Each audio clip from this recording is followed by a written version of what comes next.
हरे कृष्ण। श्रीमद् भागवतम स्कंध 4 अध्याय 18 श्लोक नंबर 26। सर्वे स्वमुख्यवत्सेना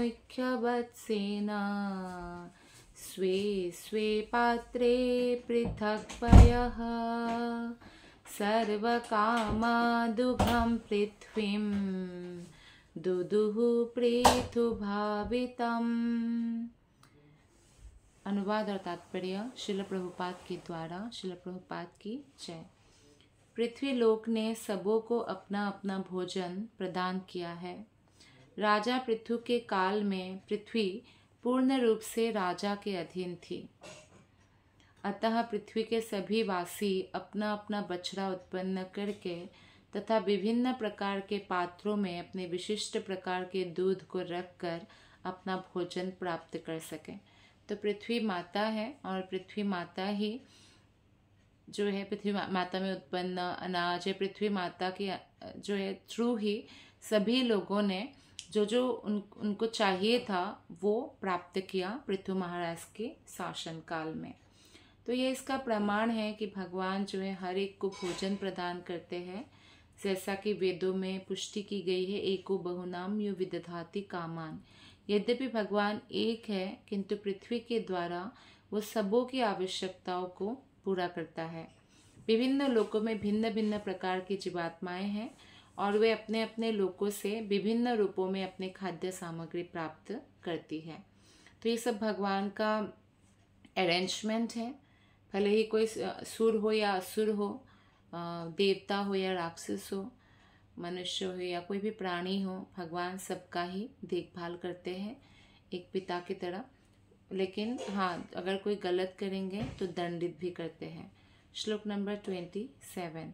एवं पृथ्वादयः पृथ्वीम् अन्नादः स्वन्नमात्मनः दोहवत्सादिभेदेन क्षीरभेदम कुरुद्वः। हे कुरुश्रेष्ठ विदुर जी, इसी प्रकार राजा पृथु तथा अन्न भोजियों ने विभिन्न प्रकार के बछड़े उत्पन्न किए और अपने अपने खाद्य पदार्थों को दूह लिया। अर्थात पृथ्वी माता को जो पसंद था उन लोगों को आगे रखकर उन्होंने पृथ्वी से, ताकि पृथ्वी उत्पादन करे, तो इसीलिए पृथ्वी से वो खाद्य पदार्थ ले लिया। इस तरह उन्होंने विविध प्रकार के खाद्य पदार्थ प्राप्त किए जो दूध का प्रतीक है। तो यहाँ पे पृथ्वी, वो गोमाता जो एक प्रतीक है पृथ्वी का, और जो दूध मतलब उनको जो ज़रूरत के सामान थे पृथ्वी से उत्पादित वो। और इस तरह से सभी ने, बछड़ा मतलब जो पृथ्वी को पसंद है, क्योंकि बछड़ा देख के ही गाय माता दुग्ध प्रदान करती है। तो पृथ्वी को प्रसन्न करने के लिए जैसे प्रहलाद भक्त है तो उनको आगे किया, या कपिल मुनि को आगे किया, तो इस तरह से उन्होंने चीज़ें प्राप्त की। श्लोक नंबर 28-29। ततो महीपतिः प्रीतः सर्वकामादुघं पृथुः दूहि तृप्ते चकारे मम प्रेम्णा दूहि त्रिवत्सलः चूर्णयन् स्वधनुष्कुत्या गिरिकूटानि राजरात् भूमण्डलमिदं वन्यः प्रायश्चक्रे समं विभु। तत्पश्चात राजा पृथ्वी से अत्यंत प्रसन्न हो गए। पृथ्वी क्योंकि पहले उत्पादन नहीं कर रही थी करके राजा पृथु क्रोधित जरूर हुए थे, पर अब पृथ्वी ने जब सब उत्पादित किया और उपाय बताया कैसे करना है तो बहुत प्रसन्न हो गए, क्योंकि उसने विभिन्न जीवात्माओं के लिए प्रचुर मात्रा में भोजन की पूर्ति की। तो इस प्रकार पृथ्वी के प्रति राजा स्नेहिल हो उठा, मानो कोई पिता पुत्री के प्रति जैसे स्नेहिल हो उठते हैं। फिर राजाधिराज महाराज पृथु ने अपने बाण की शक्ति से पर्वतों को तोड़कर भूमंडल के समस्त उबड़ खाबड़ स्थानों को समतल कर दिया।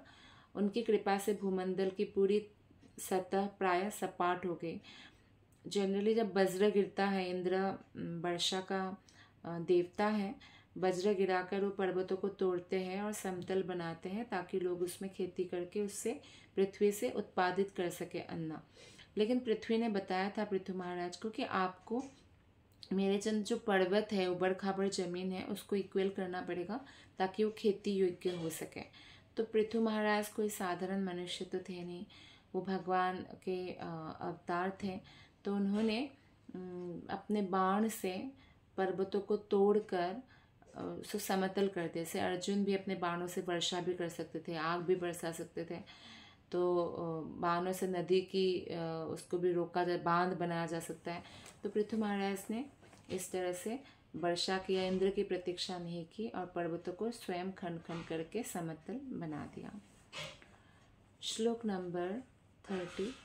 अथास्मिन् भगवान् वैन्यः प्रजनं वृत्तिदः पिता निवासान् कल्पयां चक्रे तत्र तत्र यथार्हतः।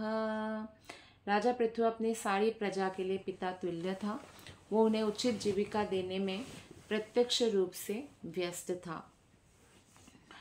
तो क्योंकि राजा जो होते हैं वो प्रजा को अपने पुत्रवत ही पालन करते हैं। कोई गलत करते तो दंडित भी करते हैं, लेकिन उनका सब ध्यान रखते हैं कि सब कुछ मिल रहा है, सारी सुविधा मिल रही है। उचित जीविका भी देना था ताकि सब लोग अपना कमाएं। उसने भूमंडल की सतह को समतल करके जितने भी निवास स्थानों की आवश्यकता थी उनके लिए विभिन्न स्थल नियत कर दिए। श्लोक नंबर 31-32।